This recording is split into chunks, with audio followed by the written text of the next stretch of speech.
Alright guys, Turner Burner here for another video for you guys. I'm going to talk about JD, talk about his skill card setup for Horde and Escape. JD is a character that once I started using him back in February, I used him exclusively for 8 weeks straight. So a lot of these cards are like way past level 6, as you can see. So I know him fairly well, and I've pretty much used most of his cards, not all, but most. So let's dive right into this. So the cards I typically use for Escape, now he's not even that useful for every Escape map. The map has to have boom shot, drop shot, torque bow, salvo shots, or, you know, Lancer GL, obviously, for him to be even relevant. So a map like Melee Brawl, as an example, there is no reason to have JD on your team. There's a couple of frags, but there's no value in it. But yeah, he's an excellent character, and he has lots of good cards, and his cards will be dependent on the map that the weapons the map has provided. So as an example, a map like The End has salvo, drop shot, boom shot, torque bow. So JD on that map will be highly useful because he has a lot of, bleed, and he also has launcher capacity, which allows him to have a higher capacity for those weapons. So, but yeah, let's get into all of his cards. He has a lot of good cards. So confirmed kill is actually something I didn't use a lot in Horde, but I start using it in Escape, and it's highly useful. So basically, kills with artillery, recharge artillery by 25 seconds. I do find that card stacks well with spotter support. So basically, if your teammates are marking enemies along with yourself, all the enemies are going to be killed, which allows you to recharge your artillery and do the exact same thing again faster. So if a Keegan is running Eagle Eye and marks 7 enemies, and then you mark one as JD and then someone else marks one, you could potentially kill 9 things at once, and you could just keep doing that with your artillery and recharging your ultimate. So very good card, confirmed kill. Razor Hail is his bleed card. Without this, JD doesn't make a whole lot of sense. It used to be 50% at level 5, but they nerfed the character.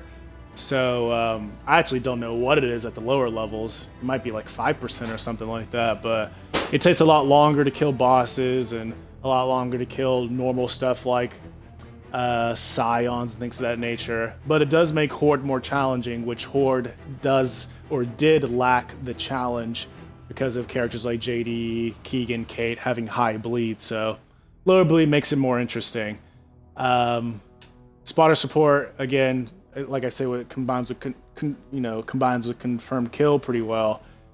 This allows you to drop your ultimate on all marked targets. So again, Keegan with Eagle Eye can mark a bunch of targets, and then you can use your ultimate.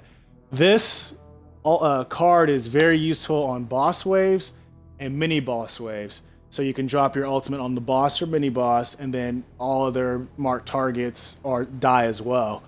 I think the best instance to use spotter support is having your teammates marking both Wave 45 Sentinels specifically.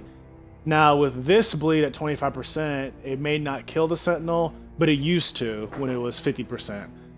You may still have to get some shots on, but still you can use your ultimate on 2 completely separate enemies, and that's highly useful. Or 2 wardens that are far across the map. So using spotter support is highly useful, and I recommend it. It's probably one that you should use in both Escape and Horde, along with Razor Hail as well. Concussive Strike, I use this at the lower difficulties, and I found it, it's pretty good. Artillery stuns enemies for 11 seconds. Basically, the enemy that gets hit, it's like a very long flash, if you will. So has value to slow down enemies, mainly early enemies in Horde when they overrun you because you don't have barriers because you're getting Forge 4 first. So Concussive Strike has that value there. So it's not as good as Clayton's Concussive card because this Concussive Strike is only with your ultimate, so it doesn't come that often to where. So basically, you use this exclusively for like something that's like completely destroying your team. Maybe it's, I don't know, a Scion in an early wave, or Mulcher specifically, or something of that nature. So yeah, it has value. It depends on how you use it and how you combine the other cards. Launcher capacity is almost mandatory as well, alongside with Razor Hell, because it doubles the amount of ammo you're allowed to have. 100% basically means it doubles. So I believe Salvo normally would have 20 available shots. With JD at level 6, it goes up to 40. Torque Bow goes from 10 to 20. Boom Shot goes from 3 to 6. Drop Shot goes from, I believe, 4 to 8. And Lancer GL goes from 3 to 6. So highly useful to have more explosive power in your arsenal. And it's also really nice to have 20 Torque Bow shots. Really, really valuable. Epic Score Boost speaks for itself. Increased by 35%. Custom Boom Shot stacks well with Razor Hell. 60% increased damage and active effects by Boom Shot. So you active your Boom Shot, you can do very well in killing enemies. A lot of these escape maps have Boom Shot. First thing that comes to mind is the Labyrinth. Malfunction. No, not Malfunction. Corruption is what I meant to say. Malfunction has Salvo. What else am I missing? Anyway, and also in Horde, obviously, he spawns with Boom Shot, so this is highly useful for getting rid of Swarmac blisters, destroying Bastion shields, because when you shoot the shield, it gets rid of the Bastion, the splash damage. So very, very useful custom Boom Shot. Also, or next is custom Lancer GL. JD used to just spawn with this and used to basically carry. A JD was supposed to, in the previous Hordes, carry you through all the way to Forge 4.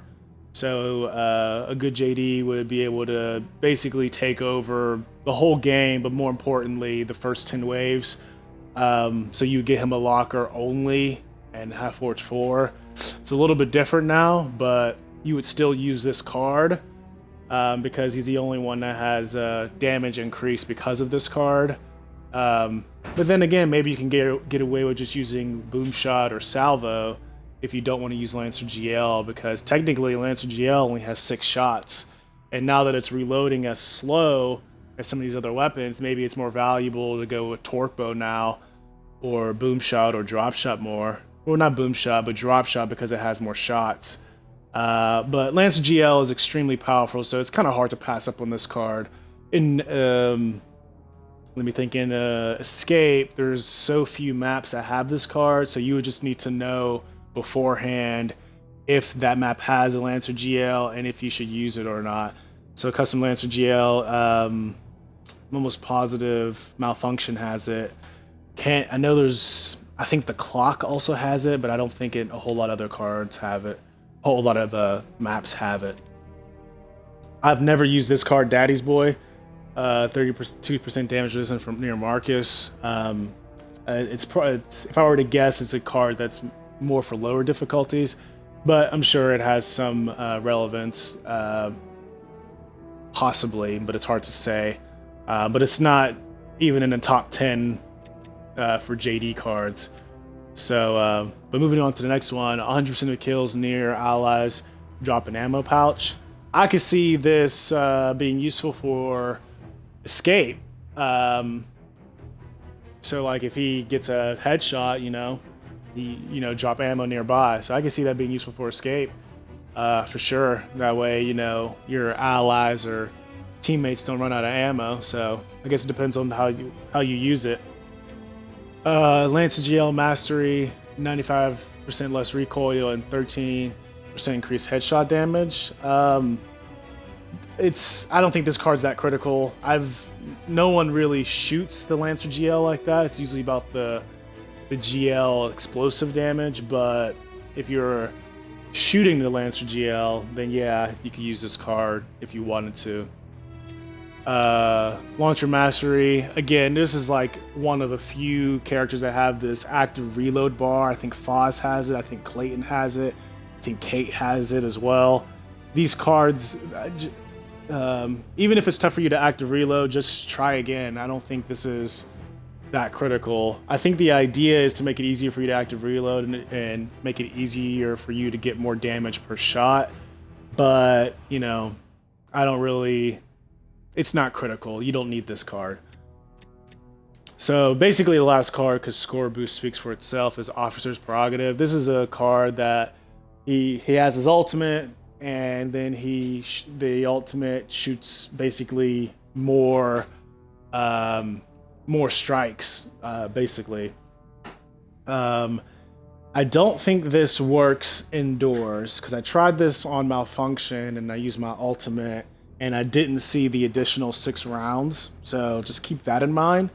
But for Horde, everything, I believe, is basically outdoor, so or at least most things are outdoor. So Kestrel, you basically get extra damage on it, and it's not unusual to use your ultimate and to bleed something so, you know, drastically that you charge your ultimate again. So Officer's Prerogative is more or less a Horde card, but it's very, very effective. So JD, awesome character still, even though they nerfed him in a couple of areas.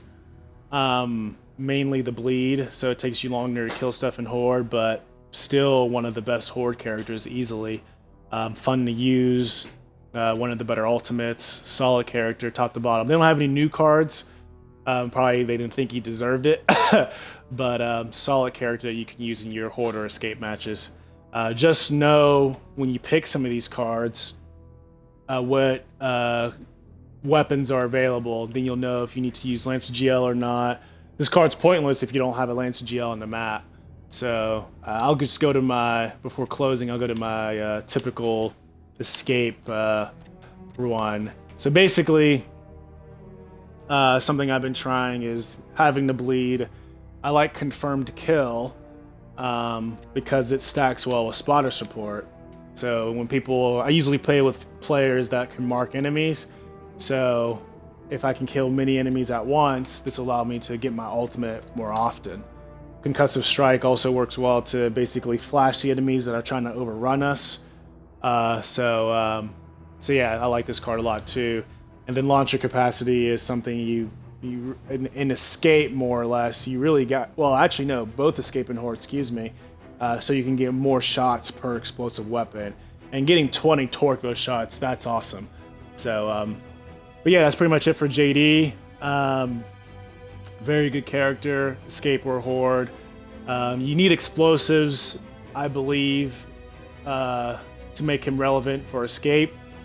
And in some contexts, you may need a Keegan as well, so you can refuel the explosives that he does use. So that's it for JD, and stay tuned for the next video. Awesome character, and level him up if you haven't. Let me know what you think of JD and Operation 4. Thanks for watching. You guys have a good one. Peace.